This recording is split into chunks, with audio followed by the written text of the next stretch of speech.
It's been nearly 2 months since the East Palestine train derailment, and though cleanup efforts have begun, residents are still reeling from the effects of the disaster.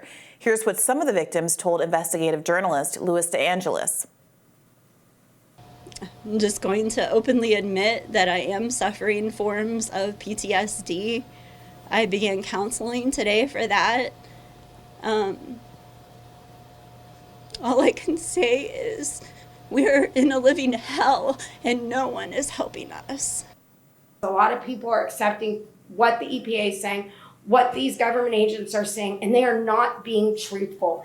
And these people 10 years, maybe even sooner than that, 5 years down the road, their kids are going to get sick and they are never going to be able to forgive themselves. The Ohio Department of Natural Resources seemed to try to quash people's concerns over safety following the hazardous chemical spill by posting this tweet last week of what appears to be a healthy hellbender, a native salamander that lives in the Ohio rivers and whose health usually indicates good water quality. But is it enough? Here to discuss what's going on in East Palestine, Ohio, is investigative reporter Louis DeAngelis. Louis, thank you so much for joining us. Thank you guys for having me. So you were just in East Palestine. Tell us more about what you're seeing there. Absolutely. So I've been working with Status Quo and have spent roughly 2 weeks on the ground in East Palestine at this point over 2 different trips. One of them was just last week. And after spending last week there, I can tell you all that things are still not right in East Palestine. Unfortunately, residents are still dealing with health symptoms, everything ranging from nosebleeds to dry eyes, sore throats. We've had several folks who've gotten types of bronchitis, folks who are having breathing problems, some of which, the breathing problems led to hospitalization, needing nebulizer treatments, needing rescue inhalers after the fact. And the vast majority of these symptoms are happening in people who were otherwise ordinarily healthy, never needed to go to the hospital or to a doctor for any of these sorts of things before. This train derails in their small community, and all of a sudden, they're having all of these symptoms going on. Personally, I can even tell you, especially later last week when I was there, the smells and issues around town are still prevalent. In the beginning of the week, it was colder out, it was a little snowy. I was optimistic that, I wasn't really smelling very much, but later in the week, I was warned that when it got warmer, I was going to start to notice it. And as I was doing interviews, speaking with residents, some of which, like you showed earlier on here, I even started to notice the smells, started to notice some of the symptoms, getting a sore throat, getting a pretty solid headache, to the point where I ended up, putting a respirator on for the remainder of my day and leaving town because it's not worth these potential risks that are happening. That is all while, folks in town are still told, everything's fine. It's safe for you to be there. But frankly, folks' bodies and my body, can tell you something is not right still. You don't necessarily need an air detector to tell you that when you're getting headaches, when you're getting sore throats, just from spending a period of time in town after you're smelling some of this stuff, that things aren't right. They're just not right. Louis, several of the people that you spoke to repeated something, refrain along the lines of, we're not getting help, there's obviously something going on here, and we're just not getting the support that we'd like. Can you speak to what kind of support would be useful for the citizens of East Palestine, and what the government, either locally or federally, is or are not doing in this moment that the people there would like for them to do? Right. Unfortunately, right now, any folks who are getting any sort of financial help or assistance to leave town is them dealing exclusively and directly with Norfolk Southern. The railroad that caused all of their problems are the ones that these folks are needing to go talk to get help. Candace DeSanzo is one resident. She was the second interview that you played right there. I talked to Candace quite a bit at this point, just staying in touch and seeing what's going on the ground there.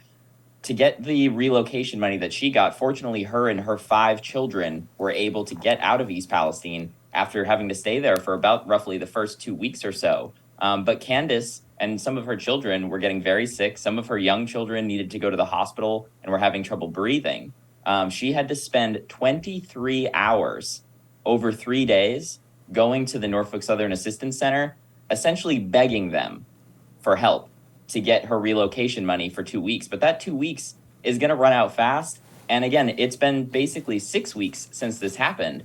They're still digging up all of these contaminants underneath the soil. And folks like Candace are being put in this impossible position. Because even if you are able to get some of that relocation money, so are, a lot of folks in town are trying to. Hotels, you'll be in a hotel for 4 nights and then that hotel might be sold out. So now you're picking up all your belongings and moving to a new hotel. If you're able to continue to get some of that money, some folks at this point are just giving up and they're just going back home to a home that they know, from their experience being in there, doesn't feel safe to them. And in the case of a lot of residents, they're just afraid to go home.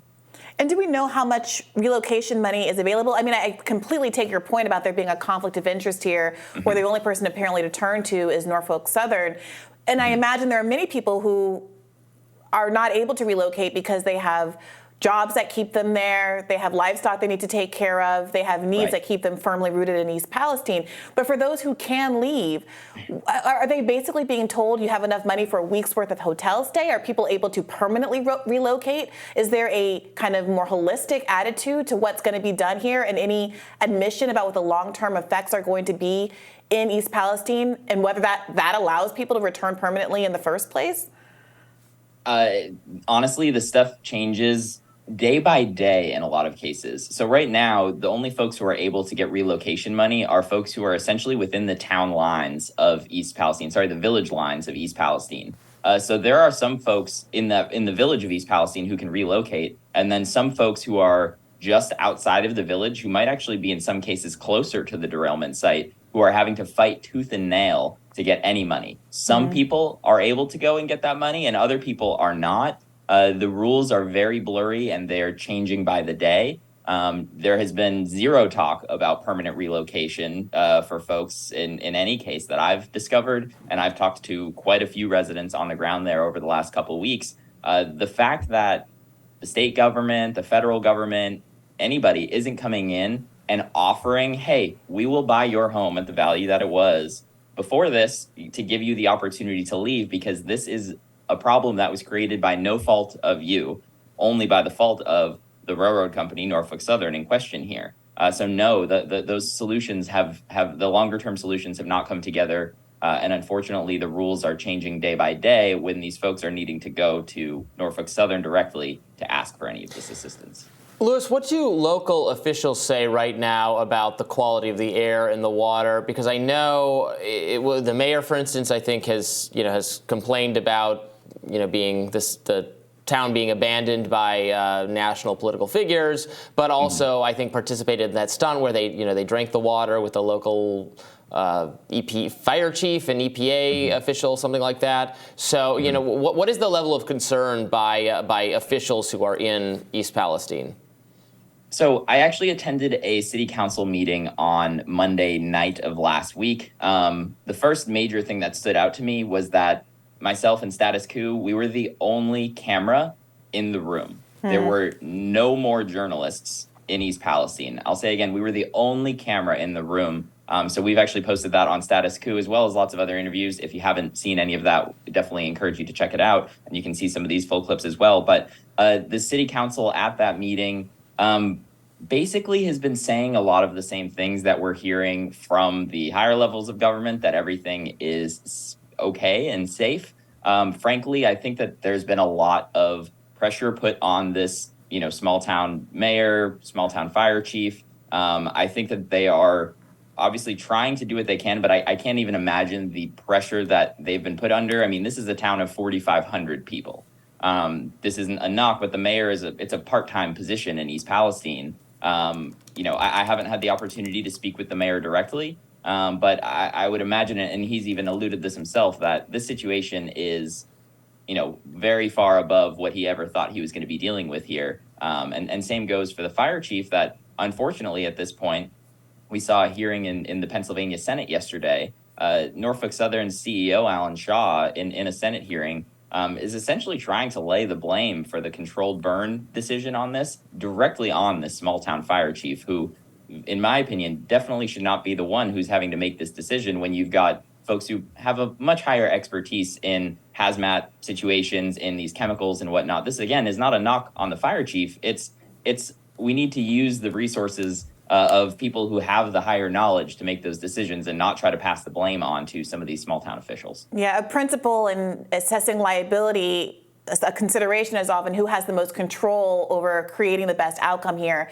And one of the concerns in crashes like this is whether or not the train cars are adequately labeled so people on the scene have any sense of what is actually in the cars and how to deal with these situations. Too often they're either not labeled clearly or the labels are destroyed in the context of the crash. So that's such an important issue. I really appreciate you being there. It's really a testament to your courage that you are in the room when you're still getting sick, when so many other journalists have left the area. And we appreciate you being here with us today. Thank you both for having me on. I appreciate it. We'll have more Rising right after this.